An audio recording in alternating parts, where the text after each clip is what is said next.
Hi, my name is Robert Shelley with Shelley Law, and my law firm assists dental practices in drafting dental associate employment agreements and independent contractor agreements. So today I'm going to talk about 5 factors that go into creating a successful dental associate contract. So first factor would be how are you going to classify them? So are they going to be an employee or an independent contractor? So I find most of the practices that classify everyone as an independent contractor are probably misclassifying them.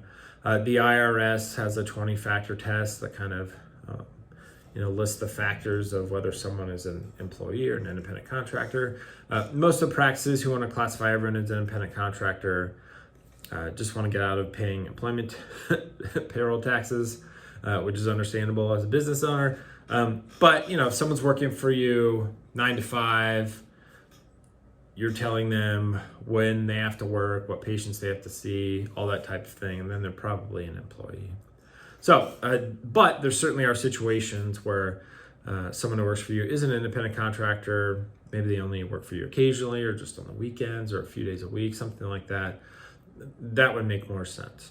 So the first thing is how to classify them. Second thing is how to pay them. What is the compensation structure going to be? So in the dental industry, daily rates for dental associates are pretty common.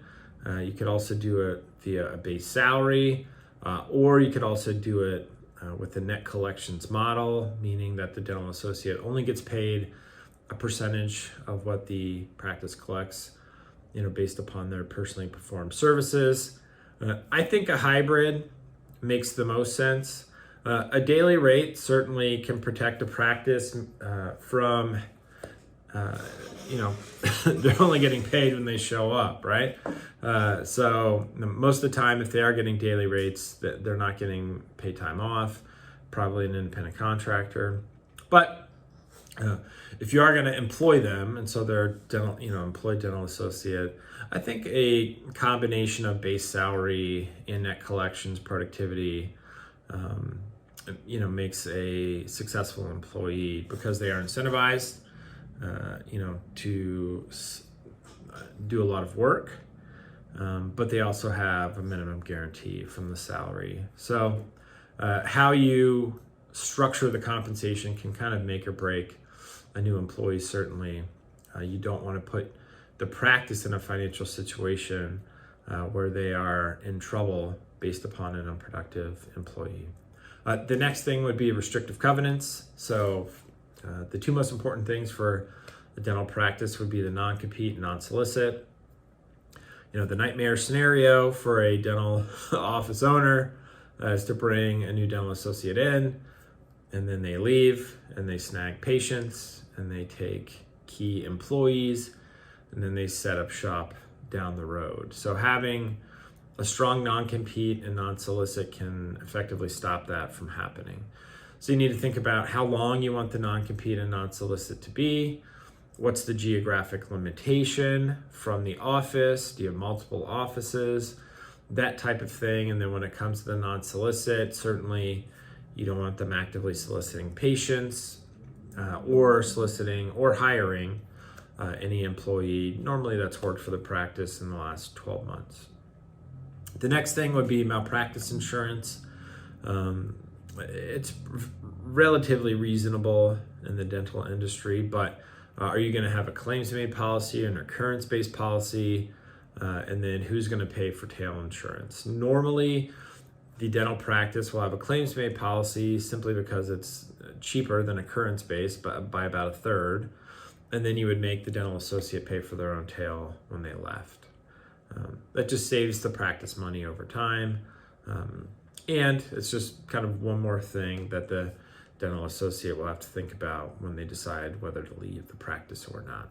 And then the last thing would be the notice requirement. So how much time the provider has to give you when they decide to leave the practice. So that's referred to as without cause termination, meaning either party can terminate the agreement at any time for any reason with a certain amount of notice to the other.